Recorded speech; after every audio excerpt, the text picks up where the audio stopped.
హోస్పేట మరియు హరపనవల్లి ఉపవిభాగాల్లో రౌడీ షీటర్ల పెరేడ్ను బుధవారం జిల్లా డిఆర్ పోలీస్ మైదానంలో నిర్వహించారు.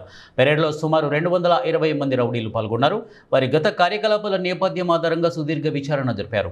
కొన్ని సందర్భాల్లో వారు తమ నేర కార్యకలాపాలను విరమించుకున్నప్పటికీ వారిపై ఉన్న పాత కేసుల దృష్ట్యా వారిపై నిఘా ఉంచామని ఎస్పీ జాస్తవి తెలిపారు. ప్రస్తుతం తీవ్రమైన నేర కార్యకలాపాల్లో పాల్గొంటున్న వారిని విచారించి తగిన చర్యలు తీసుకుంటామని వారు తెలియజేశారు.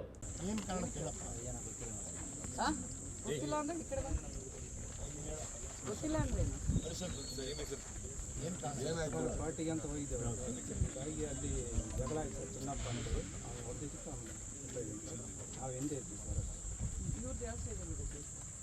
ಯಾವ ಕೇಸ್ ಇದು? ಗುರಾಜ್ ಯಾವ ಸ್ಟೇಷನ್? ಕಮಲಾಪುರ. ಏಯ್ ಬಾಮ ನೀನು ಮುಂದೆ ಹೇಳು. ಎಷ್ಟು ಜನ ಆಗ್ಬಿಟ್ಟಿದ್ದಾರೆ? 3 ಜನ. ಯಾವ ಕೇಸ್ ರೀ?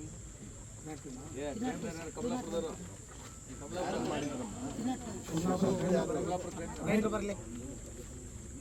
ಬೇಕಾ ಕಮಲಾಪುರ ಯಾರು ಮುಂದೆ ಬಾರ